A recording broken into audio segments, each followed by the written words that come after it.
Buenas tardes a todos. Mi nombre es Miguel Ángel Martínez, pertenezco al equipo de enfermería del Hospital Álvaro Cunqueiro de Vigo y en primer lugar me gustaría agradecer a la organización que me hayan invitado a dar esta charla o presentación y en segundo lugar me gustaría agradeceros a todos vuestra asistencia por venir hasta aquí. Bueno, vamos a ver qué se ha saltado. Bien, empecemos pues con el Renal Ward. El Renal Ward es una terapia de nefroprotección que mantiene el balance de hidratación del paciente. ¿Cómo conseguimos mantener este balance? Pues midiendo la producción de orina e infundiendo el líquido de reposición en el sistema intravascular a través de una vía venosa para compensar esa pérdida de orina. Como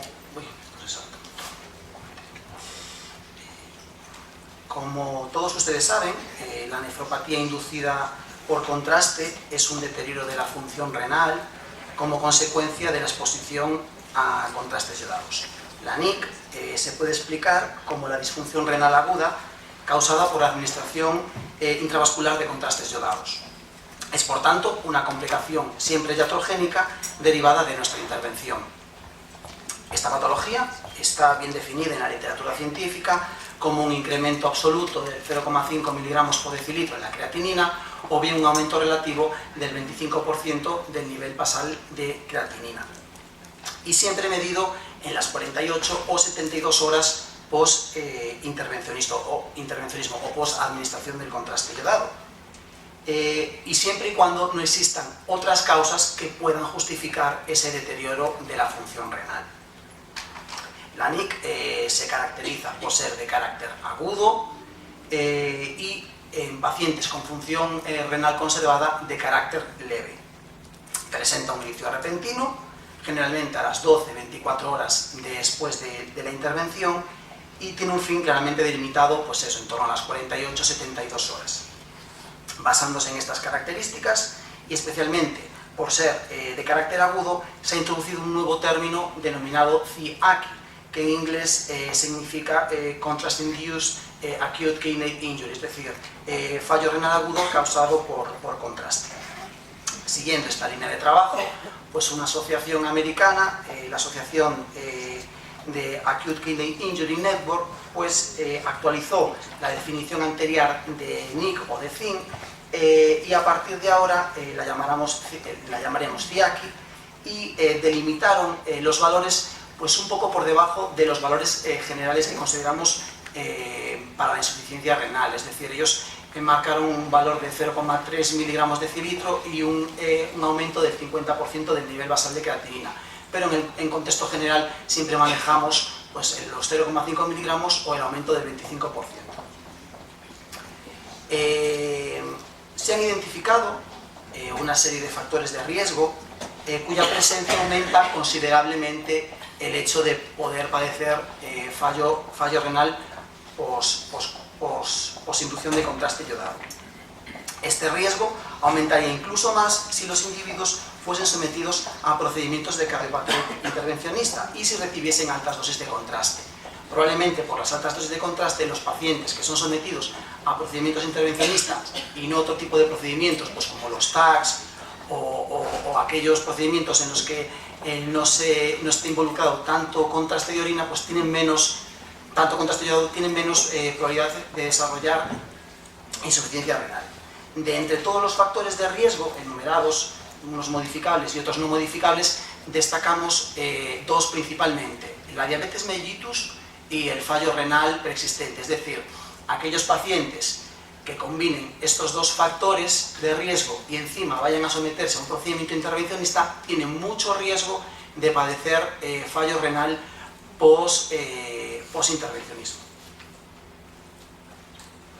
Bien, a día de hoy el mecanismo fisiopatológico implicado en la génesis de la CIACI aún es totalmente conocido. Existen múltiples factores y múltiples estudios desarrollados entre humanos y animales. Y entre estos estudios, la necrosis tubular demostrada es causada probablemente por la suma de diferentes factores. Aquí enumeramos factor de vasoconstricción renal, factores prerrenales, es decir, hipovolemia u otros, un factor importante es la obstrucción intravalvular por residuos derivados de la osmolaridad del contraste y un efecto también citotóxico. Esto obviamente condiciona una isquemia renal y una necrosis o lesión en las células tubulares. La terapia Renal Ward se basa en 3 pilares fundamentales que contrarrestarían la fisiopatología de la CIAC. El primer pilar fundamental en el que se fundamenta es mejorar el nivel de hidratación del paciente. Pues ¿por qué? Porque aportamos líquidos, diluimos la concentración del contraste en los túbulos renales, disminuyendo así su toxicidad. Un buen estado de hidratación del paciente pues evita la hipoperfusión renal, que es un mecanismo, como dijimos antes, que favorece la fisiopatología de la CIAC. Otro pilar fundamental en el que se respalda el Renal Ward es la diuresis forzada, incrementando la tasa de producción de orina. Este pilar está respaldado por el estudio PRINCE. Según establece el estudio PRINCE, mediante la inducción de un flujo alto de orina podemos interrumpir los mecanismos fisiopatológicos que conducen al daño renal. ¿Por qué? Porque producimos un tránsito más rápido del contraste a través de los riñones, diluyendo el mismo y limitando la exposición a su efecto tóxico, y por otro lado aumentamos la cantidad de contraste eliminado en los riñones, es decir, prevenimos el clogging, que es lo que hablábamos antes de la obstrucción intravalvular por residuos. Obviamente, al reducir la carga de trabajo en la médula renal, disminuimos sus demandas de oxígeno y por tanto reducimos el riesgo de isquemia renal. Para conseguir una diuresis forzada, en el estudio PRINCE, pues utilizaron unos diuréticos, concretamente furosemida.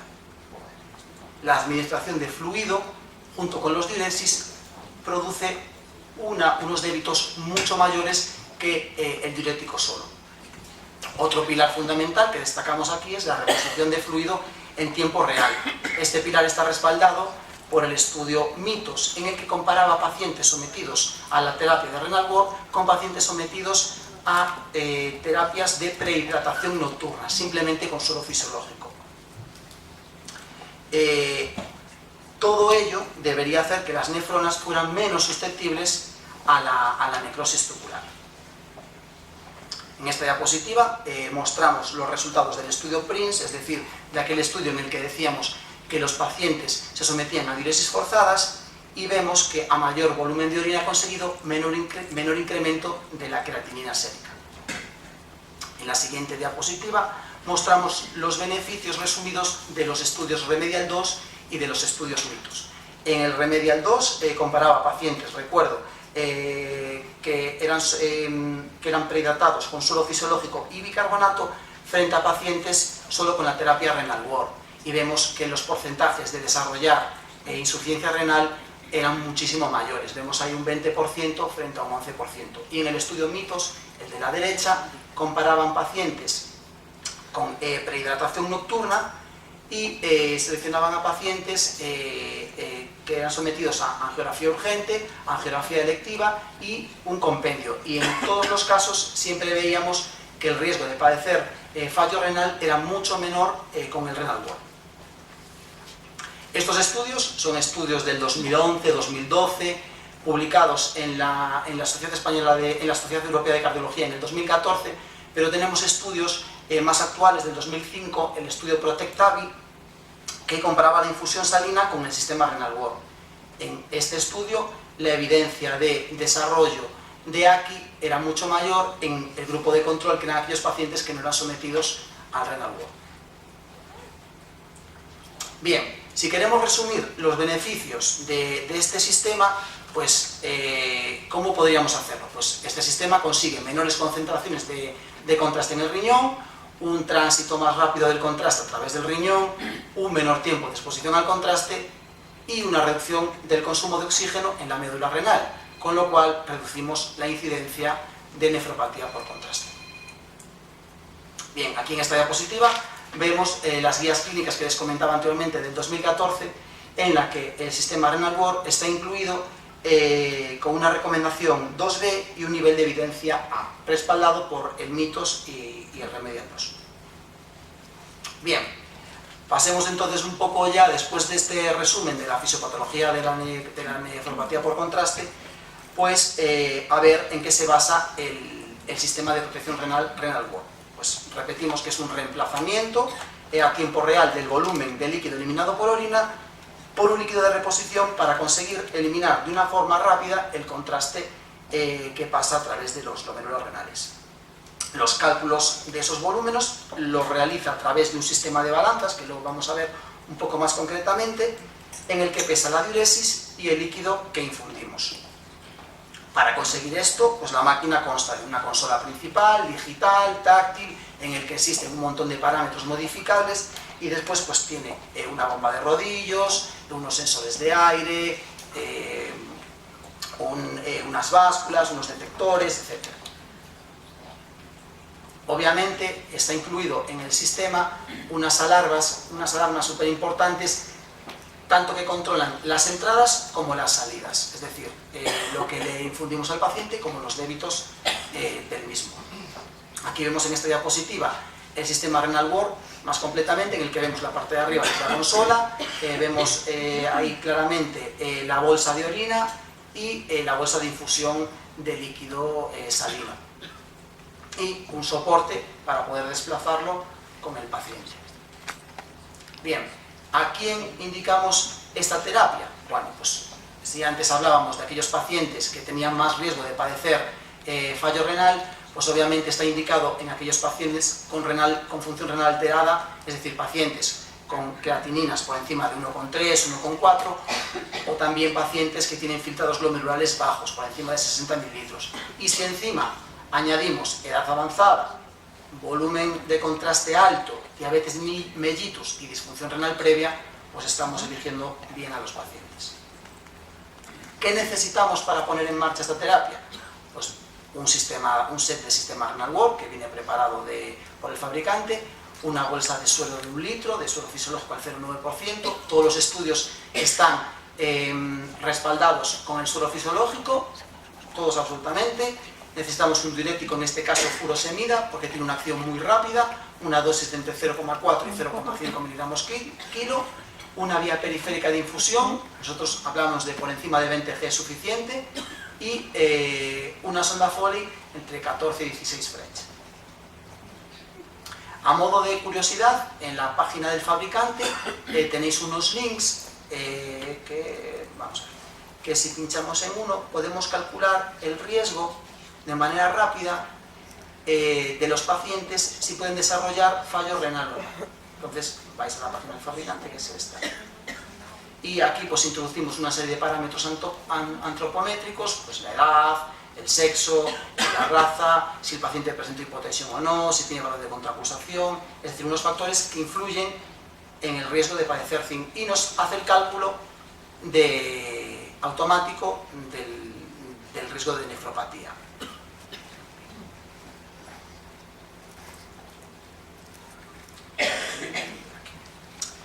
Y lo mismo con la CIN. La verdad es que es una herramienta que está súper útil. Bien, si tuviésemos que elaborar un protocolo de utilización, que es lo que más nos interesa así a nivel de enfermería, pues este protocolo lo estratificaríamos en 3 partes: un preprocedimiento, un procedimiento y un postprocedimiento. ¿Cuándo iniciamos la terapia? Pues bueno, la terapia habitualmente la debemos iniciar 1 hora y media antes del procedimiento. ¿Por qué? Porque siempre empezamos esta terapia infundiendo un bolo de 200 mililitros de suero fisiológico. Este bolo es programable en función de las necesidades del paciente, pero siempre establecemos 250 como dosis estándar o dosis basal.